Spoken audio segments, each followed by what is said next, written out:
Nataka niwaambie, Wizara ya Katiba na Sheria ni injini ya nchi. Nchi yoyote duniani ni sheria. Huwezi kufanya jambo bila sheria.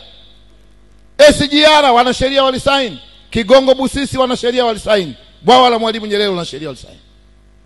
Bila sheria huwezi, utakuwa ni utawala wa hovyo. Kwa hiyo elimu hii mkiipata, kule chini wamepata, mkaishi nayo, mtakuwa watu salama. Hakuna mtu yuko salama baada ya Mungu kumpa uhai, ni mwanasheria. Hivi huyu akikupiga kofi na jinsi ya kutoka mahakamani anajua. Kwa hiyo hii sheria tunayofundishwa ina wigo mpana wa kutusaidia sisi. Tutatatua migogoro mingi. Tutafanya watu wetu wawe salama. Akiuza chake, akinunua, anajua nimenunua katika misingi inayotakiwa.